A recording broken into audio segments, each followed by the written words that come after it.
So they asked Jesus to be their Savior. So they made this decision. So here's the question tonight. Everybody look up here, please. Have you asked Jesus Christ to be your Savior? If the answer is no, or the answer is I'm not sure, I don't know, then tonight you need to talk to your counselor about that. Okay? That's a decision. By the way, campers, that's the most important decision a person ever makes. But if we're going to walk with God, there's not only decisive salvation, number two, there's determined separation. You say, well, Pastor Bob, what do you mean by that? Well, God is holy, right? Yes or no? Holy means God's separated from sin. So, if we say that we have fellowship with Him and we walk in darkness, we lie and do not the truth. So therefore, We need to say no to sin, and we need to say yes to God. So if I'm going to walk with God, I have to stay away from sin. Whose way's better, the devil's way or God's way? God. Whose way should I follow, Satan or God? God. So that means that I should lie, right? No. And I should steal, right? No. And I should complain, right? No. And I should pray, right? Yes. And I should read my Bible, right? Yes. And God gives me peace, right? Yes. And God gives me joy, right? Yes. So what happens is if I'm going to walk with God, I say no to the things that are bad for me. Okay? And I say yes to the things that are good for me. And by the way, campers, God's way is always the best way. Can you all say that with me? God's way is always the best way. One more time. God's way.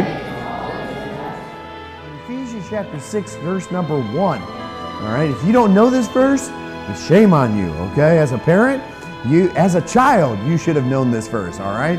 This is the verse for raising children. It says in verse number 1, children, obey your parents in the Lord, for this is right, all right? You have probably quoted this a gazillion times, all right? At least if you lived in our home, you heard this verse over and over and over and over. Now, what's interesting is there is a biblical definition of the word obey. Biblical obedience is doing exactly what you're told, the moment you are told, with the right heart attitude. You say, preacher, where do you find that in the Bible? Okay, let's go talk about that. I'm so glad you asked, all right? Where in the Bible does God say, do whatever you want to do? Where does he say that? You're going to have a hard time finding that, isn't it? And so what happens is many times we're like, it's not that important. No, it is very important. God says, this is what I want you to do. He's not giving you options, okay? So biblical obedience is doing exactly what you're told. Now, number 2, the moment you are told, all right? Very important.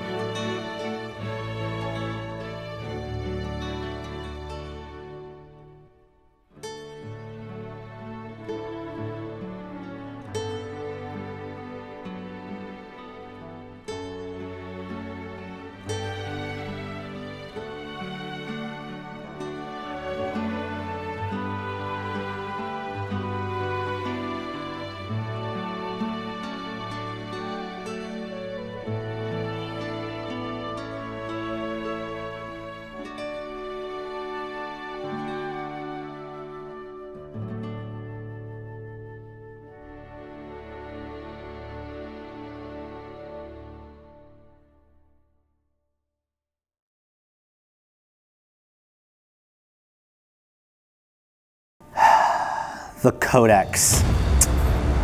It's a device of immeasurable power. It has the potential to be used as an indestructible shield or a weapon of unfathomable power.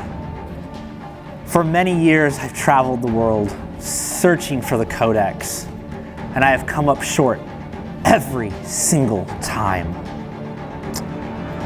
And that's where you come in. I am employing you two, the Emerald Society and the Nighthawks, 2 of the finest spy agencies that the world has ever heard of.